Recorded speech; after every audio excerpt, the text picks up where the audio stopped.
बुधवार व्रत कथा। समतापुर नगर में मधुसूदन नामक एक व्यक्ति रहता था। वह बहुत धनवान था। मधुसूदन का विवाह बलराम नगर की सुंदर लड़की संगीता से हुआ था। एक बार मधुसूदन अपनी पत्नी को लेने बुधवार के दिन बलरामपुर गया। मधुसूदन ने पत्नी के माता पिता से संगीता को विदा कराने के लिए कहा। माता पिता बोले, बेटा आज बुधवार है, बुधवार को किसी भी शुभ कार्य के लिए यात्रा नहीं करते। लेकिन मधुसूदन नहीं माना। उसने ऐसी शुभ अशुभ की बातों को ना मानने की बात कही। दोनों ने बैलगाड़ी से यात्रा प्रारंभ की। 2 कोस की यात्रा के बाद उसकी गाड़ी का एक पहिया टूट गया। वहां से दोनों ने पैदल ही यात्रा शुरू की। रास्ते में संगीता को प्यास लगी। मधुसूदन उसे एक पेड़ के नीचे बिठाकर जल लेने चला गया।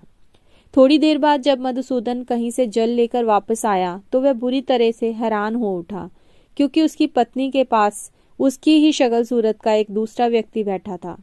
संगीता भी मधुसूदन को देखकर हैरान रह गई। वह दोनों में कोई अंतर नहीं कर पाई।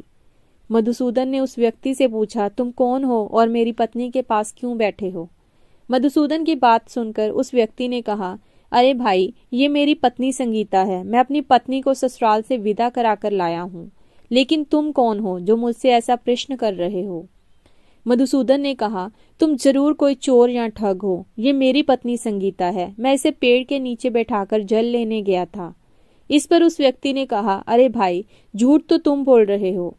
संगीता को प्यास लगने पर जल लेने तो मैं गया था। मैंने तो जल लाकर अपनी पत्नी को पिला भी दिया है। अब तुम चुपचाप यहाँ से चलते बनो, नहीं तो किसी सिपाही को बुलाकर तुम्हें पकड़वा दूंगा।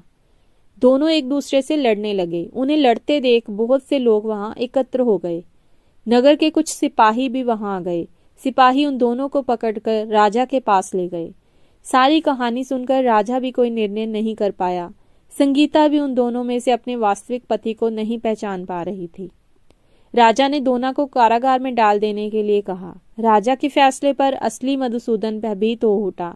तभी आकाशवाणी हुई, मधुसूदन, तूने संगीता के माता पिता की बात नहीं मानी और बुधवार के दिन अपनी ससुराल से प्रस्थान किया। ये सब भगवान बुद्ध देव के प्रकोप से हो रहा है। मधुसूदन ने भगवान बुद्ध देव से प्रार्थना की कि हे भगवान बुद्ध देव, मुझे क्षमा कर दीजिए। मुझसे बहुत बड़ी गलती हुई। भविष्य में अब कभी बुधवार के दिन यात्रा नहीं करूंगा और सदैव बुधवार को आपका व्रत किया करूंगा। मधुसूदन के प्रार्थना करने से भगवान बुद्ध देव ने उसे क्षमा कर दिया। तभी दूसरा व्यक्ति राजा के सामने से गायब हो गया। राजा और दूसरे लोग इस चमत्कार को देखकर हैरान हो गए। भगवान बुद्ध देव की इस अनुकंपा से राजा ने मधुसूदन और उसकी पत्नी को सम्मानपूर्वक विदा किया। कुछ दूर चलने पर रास्ते में उन्हें बैलगाड़ी मिल गई। बैलगाड़ी का टूटा हुआ पहिया भी जुड़ा हुआ था। दोनों उसमें बैठकर समतापुर की ओर चल दिए। मधुसूदन और उसकी पत्नी संगीता दोनों बुधवार को व्रत करते हुए अनंतपूर्वक जीवन यापन करने लगे। इस तरह भगवान बुद्ध देव की कृपा से उनके यहाँ खुशियां बरसने लगी।